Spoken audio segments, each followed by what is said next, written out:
Praise the Lord. मी इसाकाचे अर्पण करण्यास अब्राहमाला आज्ञा जी देवाने दिली होती त्याबद्दल सांगणार आहे। देवाने अब्राहमास कसोटीस लाविले। देवाने अब्राहमास अशी हाक मारली आणि अब्राहम म्हणाला, काय आहे? देव म्हणाला, तुझा एकुलता एक प्रिय पुत्र इसाक यास घेऊन मोरिया देशात जा आणि मी सांगितलेल्या डोंगरावर त्याचे समर्पण कर। अब्राहम मोठ्या पहाटे सुटला। त्याने गाढवावर भोगिरे ठेवले, आपल्याबरोबर 2 चाकर, आपला मुलगा इसाक व समर्पणासाठी लाकडे फोडून घेतले। ते त्या ठिकाणी निघाले। 3 दिवसानंतर अब्राहमाने ती जागा डोळेवर करून दुरून पाहिली।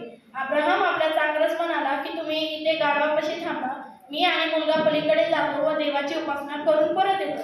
अब्राहमाने समर्पणाचे लाकडे व विस्तव घेतले आणि ते निघाले। वाटेत इसाकाने अब्राहमाला विचारले की बाबा, आणि अब्राहम म्हणाला, बोल बाळा। इसाक म्हणाला की आपण समर्पणासाठी लाकडे व विस्तव तर घेतले आहे, पण कोकरू कुठे? तर अब्राहम म्हणाला की कोकरू देव पुरवून दे।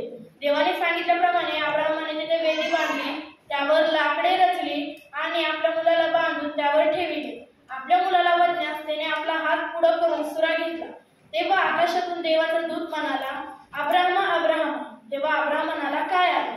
देवाचा दूत म्हणाला की तू आपल्या मुलास काही करू नको, आपल्या मुलास मारू नको, कारण तू माझ्यासाठी आपल्या मुलास वधण्यास निघाला होता। यावरून समजते की तू देवाला भिवून वागणारा आहेस। अब्राहम डोळे वर करून पाहतो तर त्याला झुडपात एक कोकरू अडकलेले दिसते। अब्राहम व इसाक त्या कोकराला काढतात व देवासाठी त्याचे समर्पण करतात। त्यानंतर अब्राहम त्या ठिकाणाचे नाव यावे इरे, परमेश्वर पाहून देईल, असे ठेवितो।